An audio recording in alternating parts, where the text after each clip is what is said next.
ഇനി ദിവസങ്ങൾ മാത്രമാണ് രാമക്ഷേത്രത്തിലെ പ്രാണപ്രതിഷ്ഠയിലേക്കുള്ളത്. പ്രതിപക്ഷ പാർട്ടികളും മറ്റ് ആത്മീയ നേതാക്കളുമെല്ലാം പിന്മാറിയതോടെ ക്ഷേത്രത്തിന്റെ ഉദ്ഘാടനത്തിന്റെയും പുനഃപ്രതിഷ്ഠയുടെയും ശോഭകെട്ട അവസ്ഥയിലാണുള്ളത്. സനാതനധർമ്മത്തിന്റെ കാവൽക്കാരായി അവകാശവാദം ഉന്നയിക്കുന്ന BJPയും RSSും അയോധ്യയെ രാഷ്ട്രീയ ഹിന്ദുത്വയുടെ കേന്ദ്രമാക്കി മാറ്റുമ്പോൾ ജനുവരി 22 ചടങ്ങിൽ പങ്കെടുക്കില്ലെന്ന് പറഞ്ഞ ശങ്കരാചാര്യരെ ചർച്ചകളിൽ നിന്നും മനഃപൂർവ്വം മാറ്റി നിർത്തുകയാണ്. 4 ശങ്കരാചാര്യന്മാരിൽ 2 പേർ അസന്നിഗ്ധമായി തന്നെ ചടങ്ങിൽ ഇല്ലെന്ന് പ്രഖ്യാപിക്കുകയും ചെയ്തു. ഉത്തരാഖണ്ഡിലെ ജ്യോതിഷ് പീഠത്തിലെ ശങ്കരാചാര്യനായ സ്വാമി അവിമുക്തേശ്വരാനന്ദ സരസ്വതി തന്നെ ചടങ്ങിലേക്ക് ക്ഷണിച്ചിട്ടില്ലെന്ന് കൂടി വ്യക്തമാക്കുകയും ചെയ്തു. ഇനി ക്ഷണിച്ചാലും താൻ ആ ചടങ്ങിലേക്ക് പങ്കെടുക്കില്ല എന്നതാണ് സ്വാമി പറഞ്ഞിരിക്കുന്നത്. ഉത്തരാഖണ്ഡിലെ ശങ്കരാചാര്യൻ മാത്രമല്ല, പുരിയിലെ ശങ്കരാചാര്യരും ചടങ്ങിലേക്കില്ലെന്ന് വ്യക്തമാക്കി കഴിഞ്ഞു. അയോധ്യ രാമക്ഷേത്ര പ്രാണപ്രതിഷ്ഠ ചടങ്ങിൽ പങ്കെടുക്കാത്തതിന് പുരി ശങ്കരാചാര്യൻ നൽകിയ വിശദീകരണം രാമവിഗ്രഹം സ്ഥാപിക്കുന്നത് സംബന്ധിച്ച് ഹൈന്ദവ പാരമ്പര്യത്തിൽ നിന്നുണ്ടായ വ്യതിചലനമാണ് ചടങ്ങിലേക്ക് പോകേണ്ടെന്ന തീരുമാനമെടുക്കാൻ കാരണമെന്നതാണ്. പുരി ശങ്കരാചാര്യ പീഠത്തിലെ ശങ്കരാചാര്യ സ്വാമി നിശ്ചലാനന്ദ സരസ്വതി മഹാരാജ് പറഞ്ഞത് ശങ്കരാചാര്യന്മാർ അവരുടേതായ മാന്യത ഉയർത്തിപ്പിടിക്കുന്നവരാണെന്നും ഇത് അഹങ്കാരത്തിന്റെ പ്രശ്നമല്ലെന്നുമാണ്. പ്രധാനമന്ത്രി നരേന്ദ്രമോദിയുടെ സാന്നിധ്യവും ചടങ്ങ് രാഷ്ട്രീയവത്കരിക്കുന്നതിന്റെ നിരസവുമാണ് സനാതന ധർമ്മത്തിന്റെ ഏറ്റവും ഉന്നതിയിൽ നിൽക്കുന്നവരെന്ന സ്ഥാനം കൽപ്പിച്ചു നൽകപ്പെട്ടവർ ചടങ്ങിന് എതിരി നിൽക്കാൻ കാരണമെന്നത് ഉറപ്പാണ്. പണി പൂർത്തിയാകാത്ത ക്ഷേത്രത്തിൽ തെരഞ്ഞെടുപ്പ് കണ്ട് പ്രതിഷ്ഠ നടത്തുന്ന പ്രധാനമന്ത്രിയും കേന്ദ്ര സർക്കാരിനെ നയിക്കുന്ന BJPയും ഹൈന്ദവാചാരങ്ങളിൽ വെള്ളം ചേർത്ത് വെക്കുന്നുവെന്നതാണ് സന്യാസിമാർ പറയാതെ പറയുന്ന ആരോപണം. പ്രധാനമന്ത്രിയുടെ സാന്നിധ്യത്തിൽ രാമവിഗ്രഹ പ്രതിഷ്ഠ നടത്തുമ്പോൾ തങ്ങൾ പുറത്തിരുന്ന് കയ്യടിക്കണമോ എന്ന ചോദ്യമാണ് പല കോണിൽ നിന്നും ഉയരുന്നത്.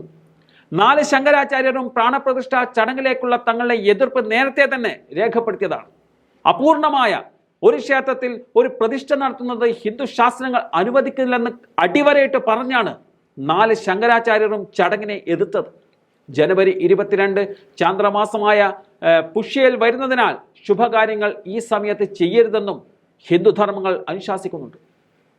ഇതുപോലും ലംഘിച്ചാണ് അശുഭകരമായ ഒരു സമയത്ത് രാഷ്ട്രീയ ലക്ഷ്യം വെച്ചുള്ള ചടങ്ങ് എന്നതാണ് സന്യാസി വര്യന്മാരുടെ വിമർശനം.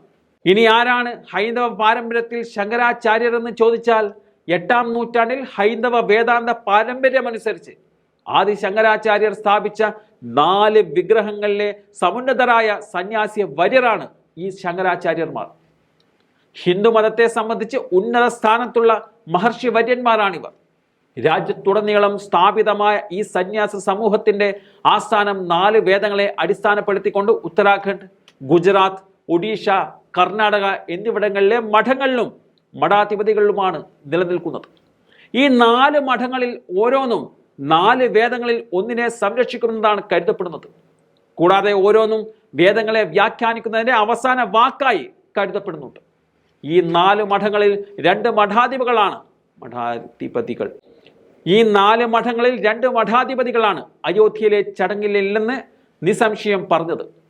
പുരി ശങ്കരാചാര്യർ പറഞ്ഞത് പ്രധാനമന്ത്രി ശ്രീകോവിലിരുന്ന് വിഗ്രഹത്തിൽ തൊടും. ഇതിന് ഒരു രാഷ്ട്രീയ വീക്ഷണമാണ് നൽകുന്നത്. ഇതിനെ എതിർക്കുന്നില്ല, അതേസമയം പങ്കെടുക്കാനും ആഗ്രഹിക്കുന്നില്ലെന്നും അദ്ദേഹം പറയുന്നുണ്ട്. തന്നെ ക്ഷണിച്ചിട്ട് പോലുമില്ലെന്ന് പറഞ്ഞത് ഉത്തരാഖണ്ഡിലെ ജ്യോതിഷ പീഠത്തിലെ ശങ്കരാചാര്യ സ്വാമി അവിമുക്തേശ്വരാനന്ദ സരസ്വതിയാണ്. കർണാടകയിലെ ശൃംഗേരി മഠത്തിലെയും ഗുജറാത്തിലെ ദ്വാരകയിലെ ശാരദാ പീഠത്തിലെയും ശങ്കരാചാര്യന്മാർ ചടങ്ങിലെത്തില്ലെന്ന മട്ടിലാണ് സംസാരിച്ചതെങ്കിലും അവസാന തീരുമാനം അറിയിച്ചിട്ടുമില്ല. പ്രതിപക്ഷം BJPക്കെതിരെ ആരോപിക്കുന്ന രാമനെ വെച്ചുള്ള രാഷ്ട്രീയ മുതലെടുപ്പ് സാധൂകരിക്കുന്നതാണ് ശങ്കരാചാര്യന്മാരെ പോലെ സനാതനധർമ്മത്തിന്റെ തലപ്പത്തുള്ളവരുടെ വിട്ടുനിൽപ്പെന്നും കാണാം. രാഷ്ട്രീയമായി അയോധ്യയെയും രാമമന്ദിരത്തെയും ഉപയോഗിക്കുന്ന സംഘപരിവാറിന് തിരിച്ചടിയായിരിക്കുന്നു ഈ സ്വാമിമാരുടെ നിലപാട്. രാഷ്ട്രീയ ഹിന്ദുക്കൾ മാത്രമാണ് അയോധ്യയിലെ സമർപ്പണത്തിൽ സന്തുഷ്ടരെന്നും ഹിന്ദുമതത്തിൽ വിശ്വസിക്കുന്നവരല്ലെന്നുമാണ് സ്വാമി അവിമുക്തേശ്വരാനന്ദ സരസ്വതി പറഞ്ഞത്. എന്തായാലും തങ്ങൾക്ക് വേണ്ട രീതിയിൽ മതത്തെയും മതാചാരങ്ങളെയും വളച്ചൊടിക്കാൻ മടിയില്ലാത്തവരാണ് രാജ്യം ഭരിക്കുന്നതെന്ന് സനാതന ധർമ്മം പറയുന്നവർക്കും മനസ്സിലായി തുടങ്ങിയിട്ടുണ്ടെന്ന് സാരം.